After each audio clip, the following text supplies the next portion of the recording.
நீதிமொழிகள் 25வது அதிகாரம் 11வது வசனம். ஏற்ற சமயத்தில் சொன்ன வார்த்தை வெள்ளித்தட்டில் வைக்கப்பட்ட பொற்பழங்களுக்கு சமானம். ஏற்ற சமயத்தில் சொன்ன வார்த்தை. லாசரு மரித்து போய்விட்டான்.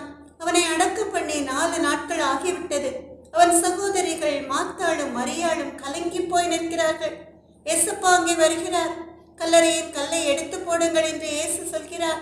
மாத்தாள் சொல்கிறாள், நாருமே 4 நாளாயிற்றே என்று. யோவான் 11வது அதிகாரம் 40வது வசனத்திலே அதற்கு இயேசு, நீ விசுவசித்தால் தேவனுடைய மகிமையை காண்பாய் என்று சொல்கிறார். லாசருவை வெளியே வா என்று சொல்கிறார். மரித்து அடக்கம் பண்ணப்பட்ட லாசரு ஜீவனோடே வெளியே வருகிறான் கல்லறையில் இருந்து. ஏற்ற சமயத்தில் சொன்ன வார்த்தை. எனக்கன்பான தேவ ஜனமே, அந்த இயேசு இன்றும் ஜீவனோடே இருக்கிறார். ரொம்ப உடல்நிலை சரியில்லாத ஒருவரை டாக்டரிடம் கூட்டிட்டு போறாங்க.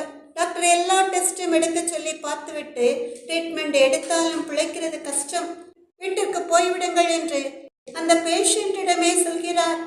அந்த பேஷண்ட் ஷாக்காகி கலங்கி போய் நிற்கிறார். உறவினர்கள் பதறுகிறார்கள். இப்படி டாக்டர் சொல்கிறாரே என்று, அதை கேட்டவர் மரித்து போய்விடுவாரே என்று. அந்த நேரம் பார்த்து அந்த ஹாஸ்பிட்டலுக்கு வந்த ஒருவர் செல்லில் இருந்து கர்த்தருடைய வார்த்தை கடந்து வருகிறது. அதே யோவான் 11வது அதிகாரம் 40வது வசனம். நீ விசுவசித்தால் தேவனுடைய மகிமையை காண்பாய். அமேன். கலங்கி போயிருந்த அந்த பேஷண்ட்டும் குடும்பத்தில் உள்ளவர்களும் கண் கலங்கி விசுவாசித்து கர்த்தர் மேல் நம்பிக்கையை வைக்கிறார்கள். ஏற்ற நேரத்தில் வந்த வார்த்தை. எந்த டாக்டர் பிழைக்க மாட்டார் என்று சொன்னாரோ அதே ஹாஸ்பிட்டலில் இருந்து அந்த நோயாளி சுகத்தோடு வீட்டிற்கு வருகிறார். ஏற்ற சமயத்தில் சொன்ன வார்த்தை வெள்ளித்தட்டில் வைக்கப்பட்ட பொற்பழங்களுக்கு சமானம். பொற்பழங்களை காட்டிலும் ஜீவன் பெரியதல்லவா? எனக்கன்பான தெய்வ ஜனமே, இஸ்ரவேலின் பெருமந்தையை ஏற்ற சமயத்தில் கடந்து வந்த தேவனுடைய வார்த்தை ஜீவனை கொடுத்தது.